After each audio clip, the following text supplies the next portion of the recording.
지난주에 우리 교회 목사님들과 함께 잠시 분주함을 좀 내려놓고 아침 고요 수목원이라는 곳을 다녀왔습니다. 나들이 다녀왔습니다. 물론 좋은 날씨도 한 몫을 했지만 무엇보다 자연에서만 느낄 수 있는 청초한 생명력 그리고 생동감을 이 아름다운 정원을 거닐면서 느낄 수 있었습니다. 잘 가꿔지고 보살핌을 잘 받고 있는 식물들을 보니까요, 그들의 표정에게서 행복함이 보이는 거예요. 행복해하는 모습이 보였어요.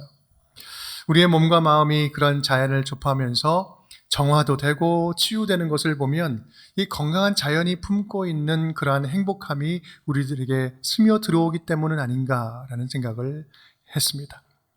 이 성경에서도요, 그런 정원들이 나옵니다. 창세기부터 요한계시록까지 이 정원의 이미지는 하나님 나라, 천국을 묘사하는 대표적인 모습으로 등장을 하죠.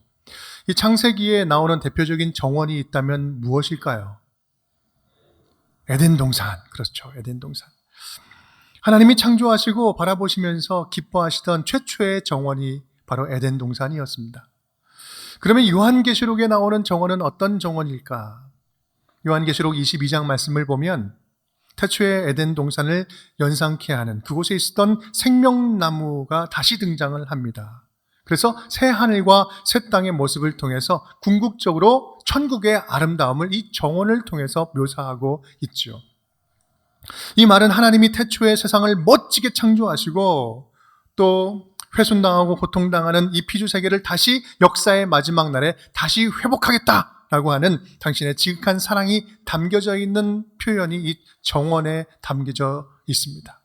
그런 면에서 볼 때 우리가 지금 몸담고 있는 이 세상, 이 땅은 에덴 동산에서 보았던 하나님의 기쁨, 그리고 창조의 아름다움, 그리고 하나님 안에서 안식을 누릴 수 있는 하나님의 정원과 같은 곳이 아닐 수 없습니다.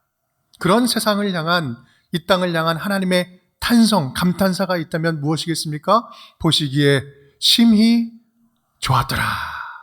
이것이 창세기에서 이야기하고 있는 하나님의 탄성이잖아요. 하나님이 창조하신 의도와 목적대로 모든 피조물들이 완벽한 자신들만의 생명을 살아내는 이 창조 질서의 아름다움, 그리고 그들의 찬양 소리로 하나님은 기뻐하신다. 그러한 하나님의 정원을 잘 가꾸고 다스리도록 그 정원에 누구를 두셨어요? 사람을 둔 거죠. 관리자로 사람을 둔 거예요. 하나님은 당신의 형상을 닮은 그 사람을 제일 마지막에 창조해서 그 모든 만물들을 잘 관리하도록 했습니다. 이것이 인간이 창조되자마자 받은 최초의 명령이자 사명이었어요. 창세기 1장 27절 28절 하나님이 자기 형상 곧 하나님의 형상대로 사람을 창조하시되 남자와 여자를 창조하시고 하나님이 그들에게 복을 주시며 하나님이 그들에게 이르시되 다 함께 생육하고 번성하여 땅에 충만하라. 땅을 정복하라. 바다의 물고기와 하늘의 새와 땅에 움직이는 모든 생물을 다스리라 하시니라. 아멘. 28절의 말씀을 보면 세 개의 명령형 동사가 계속해서 나오죠. 땅을 충만하라, 정복하라, 그리고 다스리라. 지난번 환경주일 때는요, 이 다스리라라고 하는 이 말씀의 의미, 단어의 의미를 통해서 말씀을 전했습니다. 좀 그 핵심적 내용만 다시 한번 복습해 보면 이렇습니다. 다스리다라는 이 의미의 히브리어 단어는 두 개가 있는데 하나는 마샬이라는 것이고요, 하나는 라다라는 거예요. 이 마샬은 말 그대로 힘으로 위에서 좀 억누르면서 그리고 강압적으로 하는 그런 통치, 다스리는 것을 의미한다면 라다는 가꾸고 돌보고 잘 관리하는 것, 경영하는 것, 그런 의미가 있습니다. 중요한 것은 이 창세기에서 말하고 있는 이 다스리라라고 번역된 이 표현은 뭐예요? 마샬이 아니라 라다라는 거예요. 이것을 오해해서 너무나 역사적으로 많이 자연을 마음대로 착취해 왔던 것이죠. 모든 것을 네 마음대로 다스리라 이 말이 아니라 너는 나를 대신해서 이 세상을 잘 관리하고 가꾸고 경영하고 너가 책임져라 라고 하신 그 말씀의 의미였던 거예요. 오늘 본문은요, 이 동일한 내용을 좀 더 구체적으로 풀어서 설명하고 있습니다. 창세기 2장 15절 말씀 함께 읽겠습니다. 여호와 하나님이 그 사람을 이끌어 에덴 동산에 두어 그것을 경작하며 지키게 하시고, 두 개의 동사가 연속적으로 등장하는데 경작하라, 지키라 라는 거예요. 아담아, 너희 인간들아, 잘 가꾸고 자연을 보호해주고 자연이 자연스럽게 자라도록 도와줘라. 그럴 때 모든 생명들이 마음껏 자신의 아름다움을 뽐내면서 살아가는 그 멋진 정원이 될 것이다. 내가 이 세상을 그렇게 나의 아름다운 정원으로 창조했다. 그것을 내가 기대하고 있다라는 거예요. 그런데 문제가 뭐예요? 문제가 뭡니까? 그 하나님의 정원이 정원으로서의 아름다움을 상실하고 훼손되었다라는 거예요. 그리고 계속해서 훼손돼 가고 있다는 것이죠. 언제부턴지 모든 피조물들이 아프고 신음하고 고통에 빠져가고 있습니다. 그 이유가 뭡니까? 성경은요, 그 원인에 대해서 창세기부터 이미 설명을 하고 있어요. 인간의 죄가 세상에 들어옴으로 창조 질서가 파괴되었다라고 말씀하고 있죠. 창세기 3장 17절은 이렇게 이야기합니다. 땅은 너로 말미암아 저주를 받고 너는 내 평생에 수고하여야 그 소산을 먹으리라. 성경은요, 선악과를 따먹은 인간의 그 불순종의 죄의 대가로 창조 질서가 무너지고 인간의 탐욕의 죄가 창조의 아름다움을 훼손하고 피조물들까지 영향을 미쳤다라고 이야기를 해요. 성경은 그렇게 일찍부터 말씀을 했지만 실제로 이 지구 환경의 심각한 위기의 원인을 사람에게서 찾은 것은요, 그렇게 오래되지 않았어요. 2023년도 지구 평균 기온이 산업화 이후로 1.5도 상승되었다고 발표되었어요. 세계환경기구는 이 온도는요, 지구가 붕괴되는 문턱이라고 이야기해요. 그것을 넘으면 이제는 지구는 돌이킬 수 없는 재앙이 온다라고 발표를 했어요. 그런데 안타깝게도 2024년도 작년이죠. 1.55도가 되었어요. 그것을 이제 넘어선 거예요. 굉장히 큰 위기가 온 것입니다. 이것을 위해서 2015년도에 195개국의 나라들이 함께 모여서 파리 협정을 맺었죠. 우리 산업화 이후로 1.5도는 더 이상 넘지 않도록 모든 세계가, 모든 나라들이 힘쓰자 해서 협정을 맺은 것이 파리 협정이에요. 그런데 작년에 넘어서기 시작한 거예요. 대기 중에 이산화탄소가 증가되어서 발생되는 이 지구 온난화는요, 우리가, 저와 여러분이 생각하는 것보다 정말 실제적이고 진짜 심각한 문제예요. 최근 이상기온으로 전 세계가 재앙적 수준의 그 재앙을 맞이하고 있지 않습니까? 어느 지역은 겨울에 50도가 넘기도 하고요. 또 어떤 지역은 여름에 눈이 오기도 합니다. 산불과 가뭄으로 생태계가 멸종되어 가고 있고 식량난을 겪는 빈곤국이 계속해서 늘어나고 있어요. 이것이 지금 현실의 문제입니다. 지구 환경 위기의 문제는요, 이게 들으면 들을수록, 찾아보면 찾아볼수록 심각성과 그 속도가 너무나 무섭습니다. 그런데 그 주된 책임이 누구에게 있다고요? 저와 여러분에게, 사람에게 있다는 거예요. 그런 이유로 최근에는 세계 각 분야에서 심각하게 대책을 강구하고 정책적으로 마련하고 있죠. 그렇다면 우리는 기독교인으로서, 하나님의 자녀로서, 창조주 하나님을 믿는 하나님의 자녀로서 어떤 대안과 어떤 실천 방안을 가지고 있어야 될까? 어떻게 책임감을 가지고 이 환경을 다루면서 나아가야 될 것인가? 최근에 어떤 학자가, 제가 말씀을 준비하면서 강의를 좀 들었는데요, 이런 말씀을 하는 거예요. 환경 문제가 지구의 심각한 위기라고 말하고 있지만 엄밀히 말하면 이건 지구의 위기가 아니라 인류의 위기입니다. 이것이 더 정확한 표현입니다 라고 이야기하는 거예요. 지구 환경도 물론 지금 이러한 몸살을 앓으면서 고통스럽죠. 하지만 자연은 그 고통을 감내하면서 자체적인 자정 능력을 가지고 어떤 식으로든 적응하고 어떤 식으로든 새로운 질서를 창조할 거예요. 회복해 나갈 겁니다. 물론 수많은 생명체가, 지금의 생명체가 죽겠지만 나름의 또 다른 질서를 세워가면서 새로운 환경을 만들어 갈 것이다 라는 거죠. 하지만 인간들은 그렇지 않다라는 거예요. 지금의 환경이 붕괴되면 인간은 살아남지 못할 것이기 때문에 지금의 이 환경 문제는 지구의 위기가 아니라 인류의 위기다.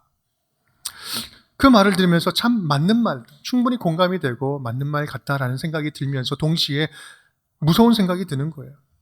어쩌면 인간의 교만, 저와 여러분의 그 교만, 인간의 죄악에 대한 하나님의 심판이 우리가 살고 있는 이 환경의 문제, 환경의 위기로 찾아오는 것은 아닌가라고 하는 이런 실제적인 위기감을 느끼게 됩니다. 그렇습니다. 하나님이 창조하신 하나님의 정원을 잘 가꾸고 보존하는 것은요, 그냥 단순히 자연보호 캠페인이 아닙니다. 창조주 하나님의 자녀로서 창조하신 하나님이 명령하신 그 사명과 책임감을 하나님의 자녀로서 다시 회복하는 일이에요. 창조주 하나님의 말씀을 기억하고 경배하고 하나님의 뜻을 행한다는 점에서 이것은 하나님을 예배하는 거룩한 예배가 되는 것입니다. 그런 의미가 오늘 본문의 단어에 아주 오롯이 담겨져 있습니다. 창세기 2장 15절 말씀, 오늘 본문 다시 한번 읽어볼까요? 여호와 하나님이 그 사람을 이끌어 에덴 동산에 두어 그것을 경작하며 지키게 하시고, 두 단어 경작하다, 지키다, 이것을 보면 하나는 아바드, 지키다는 샤마르예요. 아바드는 경작하다, 섬기다, 일하다라는 뜻이고요. 지키다는 말 그대로 보호하다, 보존하다. 샤마르라는 단어는 지금 아까 말씀드렸던 라다라와 그 연결되는 의미가 있습니다. 그런데 여기서 우리가 좀 더 주목해야 할 단어는 아바드라는 단어인데, 이 아바드는요, 이 경작하다라는 의미로 쓰인 것보다 훨씬 성경에서 많이 쓰이는 의미는 예배하다, 하나님을 섬기다 할 때 이 아바드예요. 지금 이 두 단어는요, 창조 세계에 대한 청지기적 사명을 말함과 동시에 하나님을 기쁘시게 하는 예배다, 이 경작하는 것은 예배다라고 이야기를 하는 거예요. 사랑하는 나의 자녀들아, 너희는 나의 아름다운 창조물들, 내가 지은 이 모든 피조 세계, 모든 생명들을 바라보면서 나를 예배해라. 잘 가꾸면서 나를 예배해라.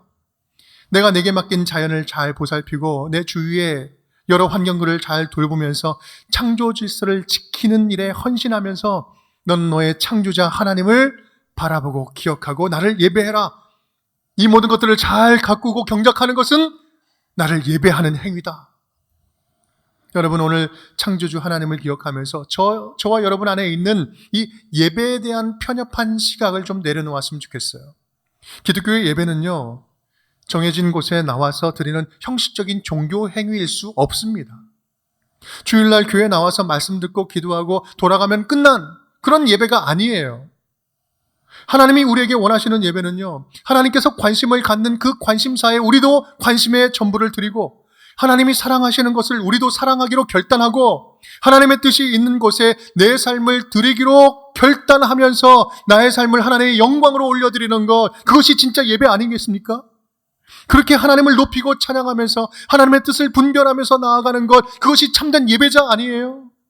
그래서 로마서 12장 1절 2절은 이렇게 말씀하고 있습니다. 그러므로 형제들아, 내가 하나님의 모든 자비하심으로 너희를 권하노니 너희 몸을 하나님이 기뻐하시는 거룩한 산제물로 드리라. 이는 너희가 드릴 영적 예배니라. 다 함께, 너희는 이 세대를 본받지 말고 오직 마음을 새롭게 함으로 변화를 받아 하나님의 선하시고 기뻐하시고 온전하신 뜻이 무엇인지 분별하도록 하라. 아멘.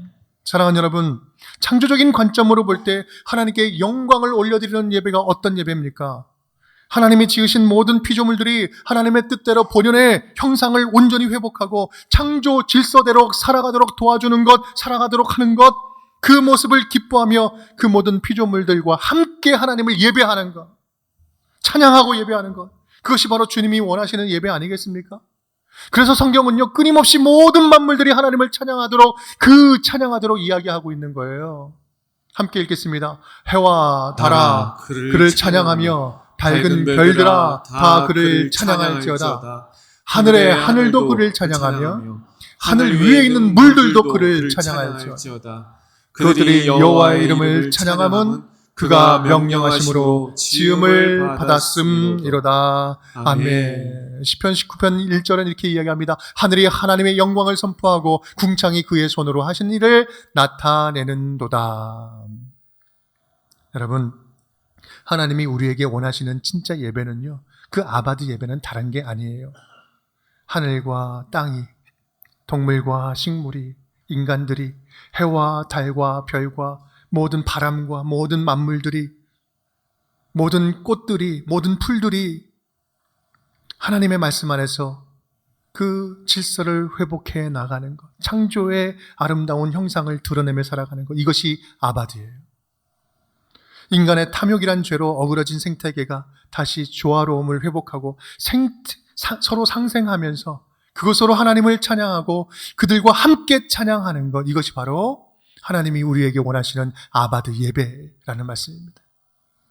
그런 예배를 회복시키기 위해서 누가 오셨어요? 예수 그리스도께서 만물의 구원자로 오셨습니다. 예수님께서 구원자로 오셨을 때요, 우리 인간들만 꼭 집어서 구원하려고 오신 그런 편협한 구원자로 오시지 않았어요. 우리 예수 그리스도께서 우리에게 이루시는 구원의 대상은 모든 세상의 만물인 것입니다. 피조물들을 썩어짐의 그 종노릇에서 해방시키기 위해서 모든 만물을 치유하고 회복하기 위해서 오신 분이 바로 예수 그리스도세요. 로마서 8장 19절 21절은 이렇게 이야기합니다. 함께 읽겠습니다. 피조물이 고대하는 바는 하나님의 아들들이 나타나는 것이니 그 바라는 것은 피조물도 썩어짐의 종노릇한 데서 해방되어 하나님의 자녀들의 영광의 자유에 이르는 것이니라. 아멘. 십자가에서 모든 죽음의 권세를 소멸하시고 다시 부활하심으로 말미암아 예수께 속한 당신의 자녀들을 통해서 만물을 충만케 하는 그런 회복의 역사를 예수께서 이루신 거예요. 이것을 에베소서 1장 23절은 이렇게 표현하고 있습니다. 교회는 그의 몸이니 만물 안에서 만물을 충만케 하시는 이의 충만함이니라. 하나님의 자녀들을 통해서 이 세상 모든 만물들을 예수 그리스도의 영으로 다시 한번 온전한 세계로 충만하게 회복시켜 주신다. 여러분, 바로 여기에 저와 여러분을 통해서 일하시는 하나님의 새 창조의 역사가 바로 여기에 있습니다. 사랑하는 여러분, 오늘 환경주의를 맞이하면서 간절하게 소망해 봅니다. 저와 여러분의 예배가 좀 더 폭은 넓어지고 우리의 실천은 깊어졌으면 좋겠어요. 이제부터는 교회 안에서만 예배하는 것이 아니라 교회 밖에서도 마음껏 예배하고요, 주일이 아닌 다른 날에도 예배하고요, 다양한 시간 속에서도 언제든지 하나님을 예배할 줄 아는 자녀들이 되었으면 좋겠습니다. 말씀을 통해서 하나님을 만나는 것은 말할 것도 없고 우리의 삶의 일상 속에서도, 그리고 우리가 만나는 자연의 모든 환경 속에서도 하나님을 만나는 기쁨이 충만해질 수 있기를 간절히 축복합니다. 저와 여러분의 예배가 종교적으로 잘 짜여져 있고 갖춰져 있는 그런 예배 형식뿐만 아니라 생명을 살리는 일로, 또 이 피조 세계를 섬기는 일로도 하나님을 예배할 줄 아는 주의 자녀들이 될 수 있기를 간절히 바랍니다. 그렇게 내게 주어진 생명에 감사하고 나와 함께하는 모든 것들을, 그리고 하나님을 그것들과 함께 찬양할 수 있다면 창조주 하나님을 닮은 창조적인 예배자가 되는 것 아니겠습니까? 여러분, 지구 환경을 생각하고 창조 세계를 보존하는 일은요, 이 환경 위기에 대해서 생각을 가지고 실천하는 그 일들은 말은 쉬워도 참으로 불편한 일이에요. 많이 힘든 일이에요. 습관을 바꿔야 되는 일이에요. 환경을 위해서 뭔가를 한다는 것은요, 내가 손해보기로 작정을 해야 되는 거예요. 뭔가 더 지불해야 되는 거예요. 불편하게 살기로 단단히 마음 먹지 않으면 하기 힘든 일이에요. 열심히 해도 티도 안 나요. 그래서 매력적이지 않을 수 있습니다. 하지만 지극히 작은 자 하나에게 한 것이 곧 내게 한 것이다. 예수님이 하신 말씀이잖아요. 지극히 작은 자 하나에게 한 것이 내게 한 것이다. 이것은 단지 그냥 사람만을 대상으로 이야기하는 말씀은 아닙니다.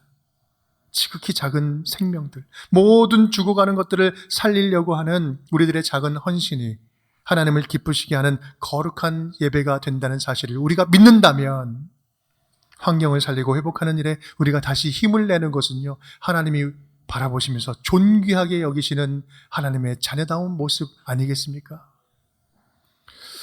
여러분, 우리 교회는요 3년 전부터 에코처치 하겠다라고 선언을 하고 환경을 생각하는 교회로 나아가고 있습니다.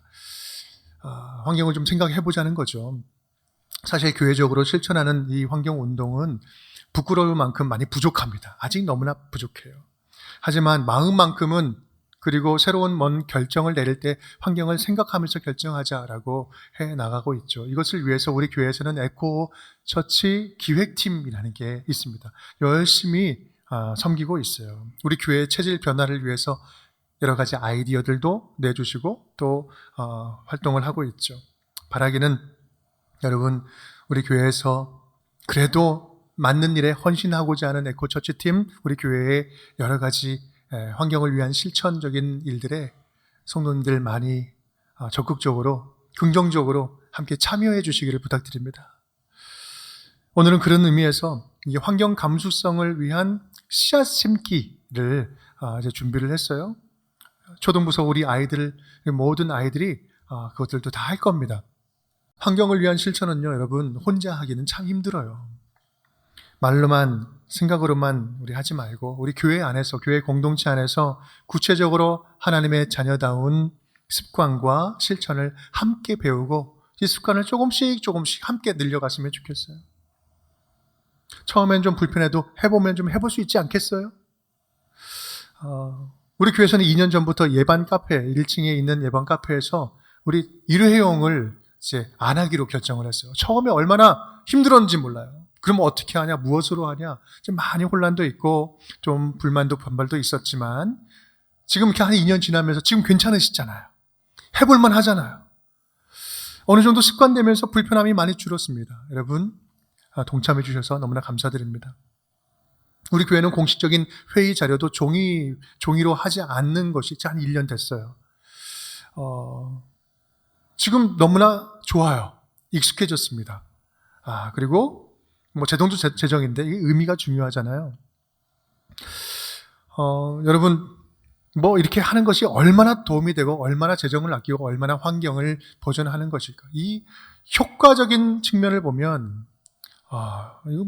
그 생각하면 하지 못하죠. 다만 이것이 작은 실천이 하나님 나라 청지기의 정신을 회복하는 것이고 하나님의 정원을 가꾸는 책임감의 회복이기 때문에 해볼 만한 가치 있는 일 아니겠습니까? 말씀을 마치려고 합니다. 우리는 하나님의 정원을 가꾸는 정원사로 보냄받았습니다.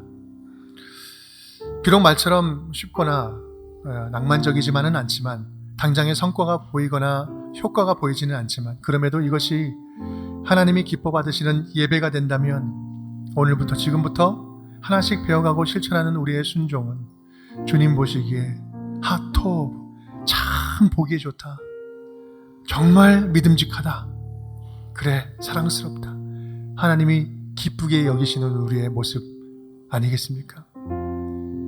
오늘 말씀을 준비하면서 하나님의 정원을 상상하고 좀 묵상하는데 이번 주에 문득 만난 한 편의 시가 오늘의 말씀과 결을 참 같이 한다 라고 생각이 들어서 소개하면서 좀 마치려고 합니다. 두 연으로 된 짧은 시예요. 제가 읽어보겠습니다. 나 하나 꽃 피어 나 하나 꽃 피어 풀밭이 달라지겠냐고 말하지 말아라.